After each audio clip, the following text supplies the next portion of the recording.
ձեզ հետ ուզում եմ մի լավ լուրով կիսվել։ Հիշում եք, չէ, որ մարտի 21-ին Մարիոթ հյուրանոցում կայացավ պրոթուրքական կուսակցության հիմնադիր համագումարը։ Այդ օրը մեզ անօրինական ձերբակալել էին, որպեսզի մենք չկարողանանք արձանագրել օրենքի պահանջների խախտումով անցկացվող այդ պրոթուրքական կուսակցության հիմնադիր համագումարը։ Բայց ինչքան էլ փորձեցին մեզ խանգարել, մեզ հաջողվել էր տեսանյութով ֆիքսել տեղի ունեցած խախտումները, որի վերաբերյալ տեսանյութ էի հրապարակել, որը մեծ հանրային արձագանք ստացավ։ Ու բոլոր այդ անհերքելի փաստերը ներկայացի պետռեգիստր եւ ոստիկանություն։ Ժողովուրդ ջան,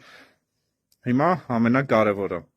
Այսօր տեղեկացա, որ այդ պրոթուրքական կուսակցության գրանցումը չի կայացել։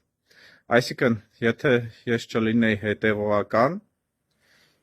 ու մենք քայլեր չձեռնարկենք, հաստատ այդ կուսակցությունը կգրանցվեր։